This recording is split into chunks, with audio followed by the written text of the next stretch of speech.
Halo semuanya, pada kesempatan kali ini kami berdua, ada saya Febrianti Robetama dan Rozanska Audrey akan menjelaskan mengenai teori kritis. Nah, untuk menjelaskan beberapa teori kritis, ada pengertiannya, yaitu pendekatan yang melihat bahwa komunikasi itu adalah sebagai proses yang netral tetapi dipengaruhi oleh adanya kekuasaan, ideologi, dan ketidaksetaraan. Lalu juga teori kritis ini ada untuk membongkar bagaimana struktur sosial dan kekuasaan mempengaruhi pesan yang disampaikan, bagaimana pesan itu dipahami, dan bagaimana komunikasi berperan dalam menetapkan atau mengubah sistem yang sudah ada. Lalu selanjutnya kita ke tujuan teori kritis, yaitu untuk melakukan eksplorasi reflektif terhadap pengalaman yang kita alami dan cara kita mendefinisikan diri sendiri, budaya, dan dunia. Diharapkan dapat lebih sadar akan dinamika kekuasaan yang tersembunyi dan berkontribusi pada perubahan sosial yang lebih adil dan setara. Lalu di sini saya akan menjelaskan tiga teori kritis, yaitu ada teori Marxisme klasik, ada teori hegemoni media, dan teori Frankfurt School. Nanti kita akan bahas satu persatu. Yang pertama ini ada teori Marxisme klasik. Nah, secara sejarahnya, teori ini itu dikemukakan oleh Karl Marx pada abad ke-19. Lalu dengan adanya teori ini bertujuan untuk mengkritik adanya tindakan eksploratif kelas borjuis terhadap kelas proletariat dalam sebuah kapitalisme. Lalu juga beliau berpendapat juga bahwa pemenuhan materi merupakan sebuah basis yang paling mendasar dari seluruh struktur kapitalisme. Lalu di teori ini juga mengkritik adanya sistem kapitalisme dan berfokus pada analisis struktur sosial dan ekonomi serta konflik kelas yang muncul di dalamnya. Secara garis besarnya, inti dari teori ini adalah tentang perjuangan kelas di mana masyarakat terbagi menjadi kelas-kelas dengan kepentingan yang bertentangan, terutama antara pemilik modal dan pekerja. Lalu selanjutnya ada empat asumsi dari teori ini, yaitu ada materialisme dialektis, yaitu beranggapan bahwa dunia itu sebagai proses material yang berkembang. Lalu yang kedua ada alienable labor, di sini menganggap bahwa dalam kapitalis tenaga kerja itu sebagai komoditas yang diperjualbelikan. Lalu yang ketiga ada yang namanya konflik kelas, di mana adanya konflik antara kelas sosial adalah kekuatan utama untuk mempengaruhi dinamika sosial. Lalu yang terakhir ada yang namanya revolusi proletar. Di sini adalah konsekuensi dari konflik kelas di masyarakat kapitalis.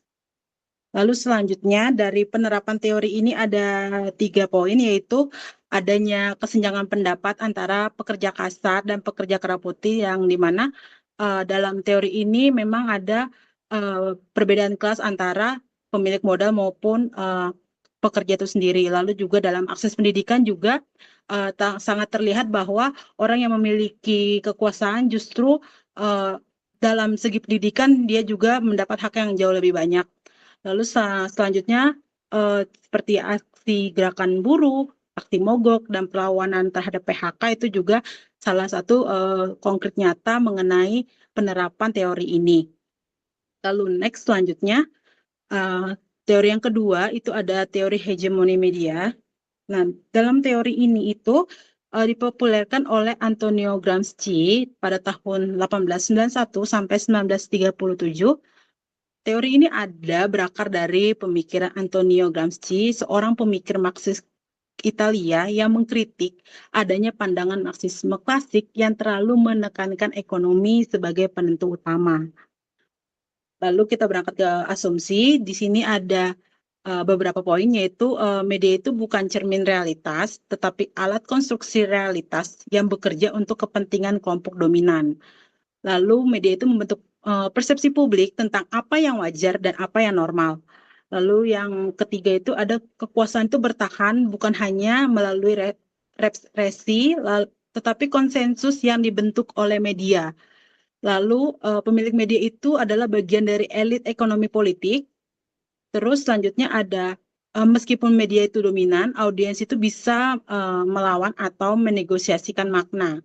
Lalu yang terakhir ada media baru, yaitu digital atau sosmed, tidak otomatis membebaskan, tetapi bisa diperebutkan.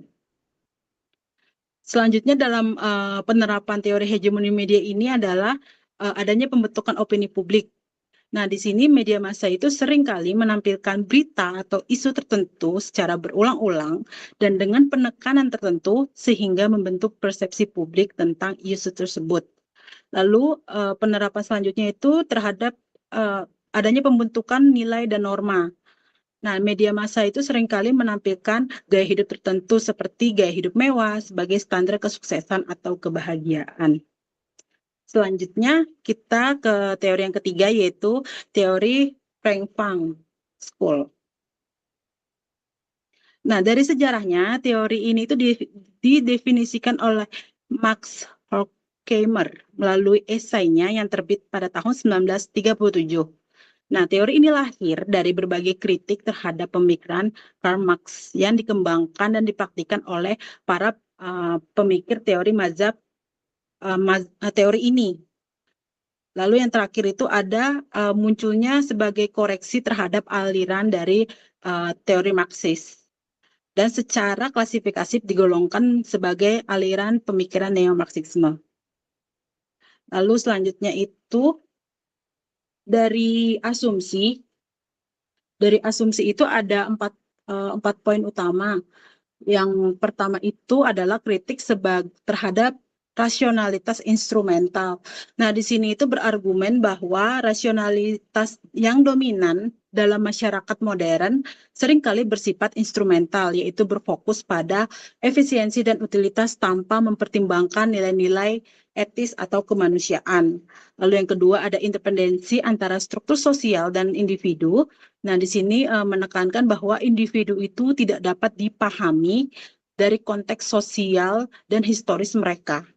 Lalu yang ketiga itu ada kritik terhadap budaya massa, di mana teori ini berpendapat bahwa budaya massa berfungsi untuk mempertaruhkan status quo dan mengalihkan perhatian masyarakat dari masalah sosial yang lebih mendalam.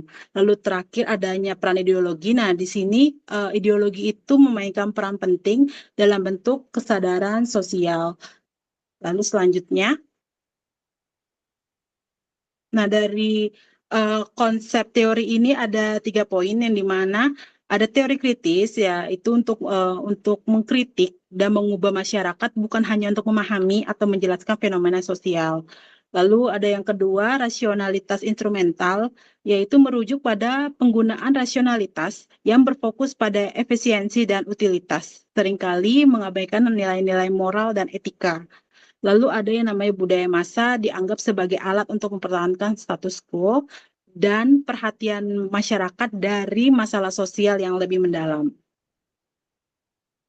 Nah, untuk penerapan teori ini ada 2 poin, yaitu analisis konten media, yaitu dengan menggunakan pendekatan kritis untuk menganalisis konten media seperti film, televisi, dan iklan.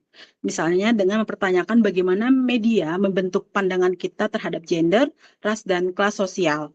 Lalu yang kedua adanya kesadaran konsumsi, menjadi lebih sadar akan bagaimana budaya massa dapat mempengaruhi preferensi dan perilaku kita.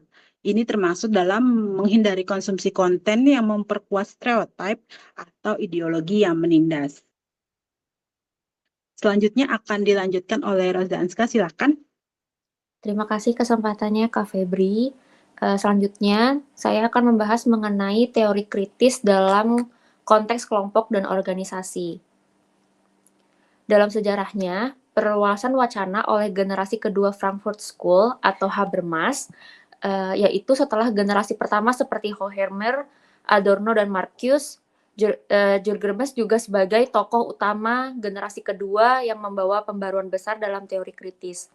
Ia mengembangkan pendekatan yang lebih komunikatif dan rasional melalui teori tindakan komunikatif atau Theory of Communicative Action. Melihat struktur organisasi tidak netral, melainkan sebagai ruang yang dipenuhi oleh dinamika, dominasi ideologi, dan kekuasaan menurut Jürgen Habermas. Lalu selanjutnya ada kritik identitas, yaitu gender dan budaya. Munculnya postmodernisme dan cultural studies pada akhir abad ke-20. Maaf. Teori kritis mulai berkembang lebih lanjut dalam ranah budaya.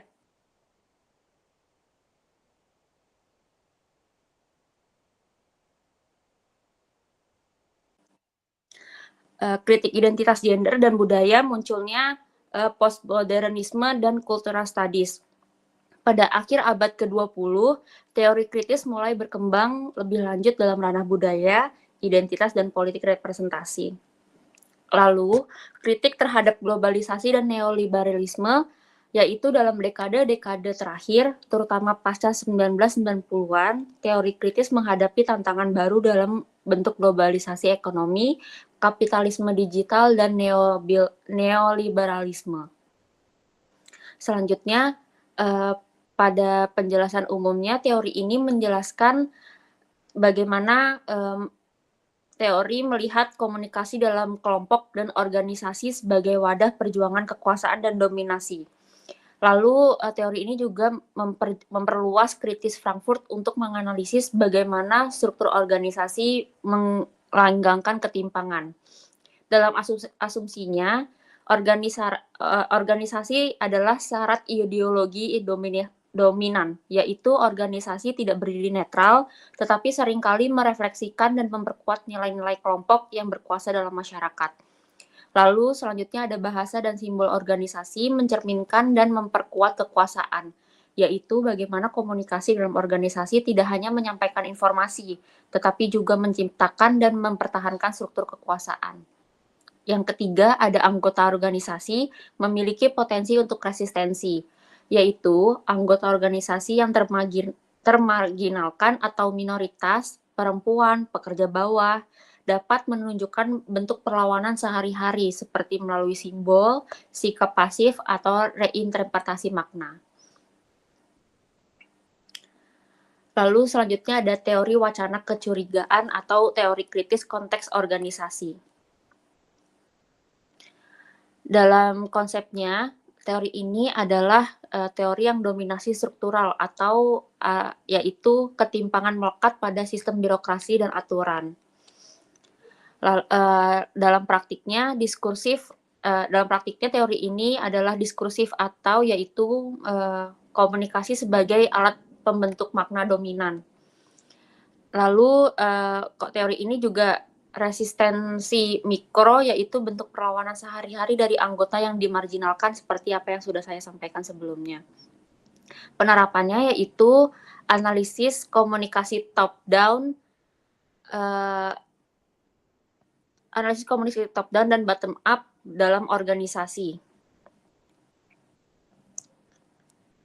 Nah, dari komunikasi top-down itu yaitu bisa dijelaskan sebagai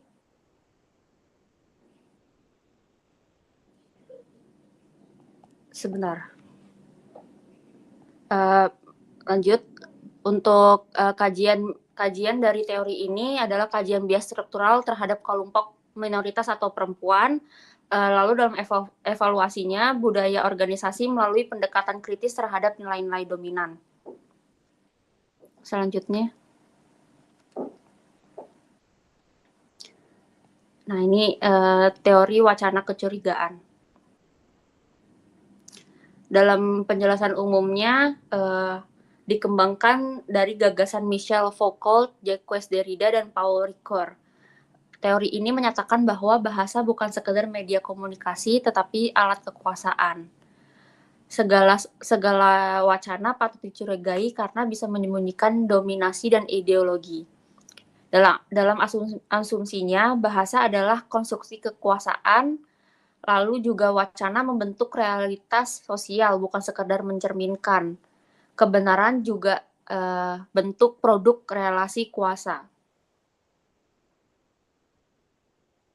Dalam konsepnya teori ini berada dalam rezim kebenaran, yaitu kebenaran dibentuk oleh pihak yang berkuasa. Lalu deskonstruksinya yaitu membongkar teks untuk menemukan ketimpangan tersembunyi. Teori ini juga disiplin dan pengawasan, yaitu wacana menciptakan norma yang harus ditaati. Dalam penerapan teori ini, dalam penerapan teori ini adalah analisis dokumen kebijakan atau media resmi. Lalu juga bentuk kritik terhadap narasi besar seperti grand naratif dalam politik atau pendidikan. Lalu juga penerapannya adalah studi wacana dominan dalam lembaga atau organisasi. Selanjutnya, nah ini adalah teori sudut pandang atau standpoint teori. Dalam penjelasan umumnya, teori ini dikembangkan oleh Nancy Hartsock, Sandra Harding, dan Patricia Hill Collins, yang mengklaim bahwa kelompok yang terpinggirkan memiliki sudut pandang unik dan valid tentang realitas sosial. Pengetahuan yang berasal dari pengalaman tertindas seringkali lebih kritis terhadap struktur sosial. Asumsi dari teori ini adalah bagaimana pengetahuan bersifat konstekstual dan dipengaruhi posisi sosial. Lalu juga sudut pandang yang dari bawah sering lebih akurat terhadap struktur penindasan. Dalam konsep teori ini ada epistemologi tertindas, yaitu pengalaman sebagai dasar pengetahuan. Lalu juga ada intersectionality, yaitu identitas ganda, seperti ras, gender, dan kelas, mempengaruhi sudut pandang. Contohnya adalah bagaimana kasta-kasta sosial tertentu melihat tas branded begitu. Jadi ada yang melihat tas branded itu adalah sebuah bentuk investasi, namun juga di beberapa kelas sosial menengah ke bawah melihat tas branded itu hanyalah harga yang sia-sia begitu. Lalu dalam konsepnya ada representasi, yaitu siapa yang berhak berbicara dan mendefinisikan kenyataan. Dalam penerapan teori ini, riset berbasis pengalaman perempuan atau kelompok minoritas. Lalu advokasi berbasis partisipasi komunitas. Selanjutnya, ini ada beberapa daftar pusaka yang menjadi pedoman kami melakukan presentasi kali ini. Sekian presentasi dari saya dan Kak Febrianti. Jika ada kurangnya mohon maaf. Semoga bermanfaat bagi teman-teman semua. Assalamualaikum warahmatullahi wabarakatuh.